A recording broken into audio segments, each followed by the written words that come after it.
The sword gleams under a blood moon. The forest whispers names not spoken in centuries. The hero stands at the edge of the world, knowing they must descend into something that isn't quite death, or worse, something that remembers life. But is this dark fantasy or is this fantasy horror? Let's open the grimoire and find out.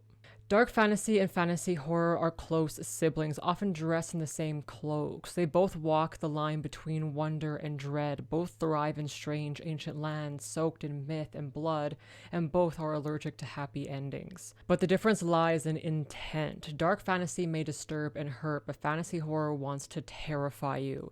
It exists not just to unsettle, but to haunt and to make your heart race and your breath hitch, even as you follow the tale into the shadows. So dark fantasy tends to be rooted in melancholy. Its worlds are grim, morally ambiguous, and filled with ruined beauty and corrupted magic. It's where monsters and men blur, where the hero may become the villain, and where the cost of power is often your soul. But at its heart, it's still fantasy. It focuses on the story, the journey, the world building, and the tragedy. The horror is there, yes, but it's the flavor here, not the core. Fantasy horror, on the other hand, is horror first. It doesn't just place monsters in the world, it puts you inside the monster's mouth and bites down. It uses the tools of fantasy like magic systems, myth, prophecy, enchanted relics, and twists them into instruments of fear.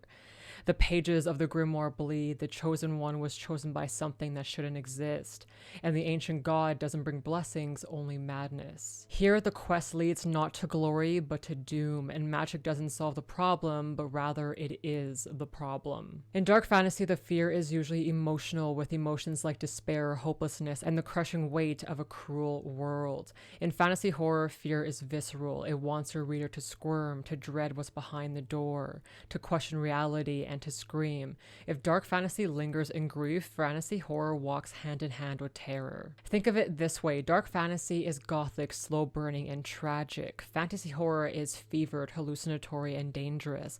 It often overlaps with cosmic horror, psychological horror, and even body horror, because when fantasy bends towards horror, it breaks reality. Time, space, logic, and life and death all become suggestions instead of rules. So when you're writing, ask yourself, what do you want your reader to feel? Sorrow or fear? If your story ends in sacrifice and shadow, you may be in dark fantasy. If it ends with the world screaming and the gods waking, you've crossed into horror. And if you've done it right, your reader won't know whether to close the book or keep going, even though something is breathing just behind their shoulder.